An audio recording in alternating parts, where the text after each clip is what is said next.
Human activities as much as natural forces contribute to environmental problems. Pollution from industrial operations, automobile emissions, and agricultural runoff are among the leading causes, along with deforestation, climate change, and unsustainable consumption patterns.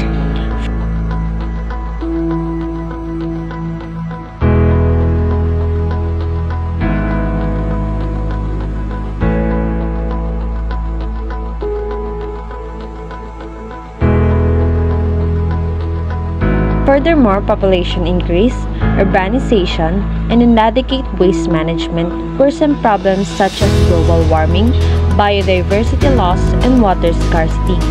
Natural disasters like earthquakes, hurricanes, and wildfires all contribute to environmental deterioration.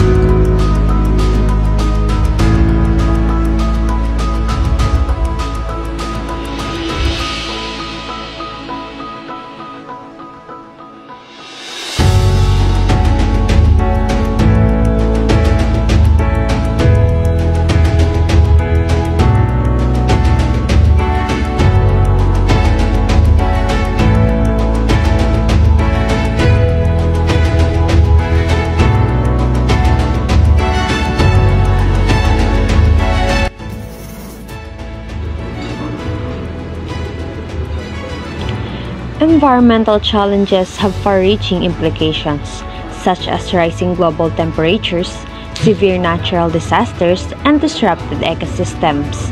Pollution in the air and water endangers people's health by creating respiratory and waterborne infections.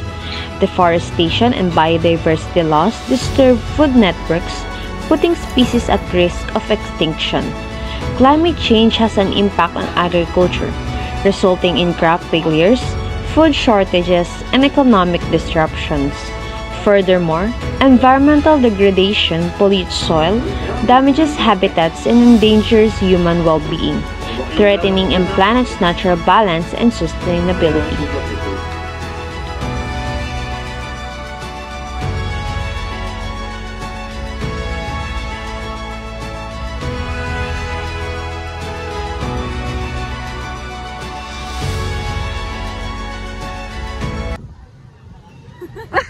Game.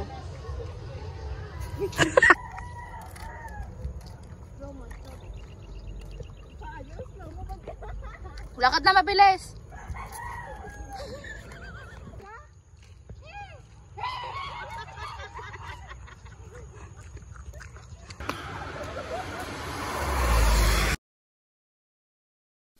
Eh?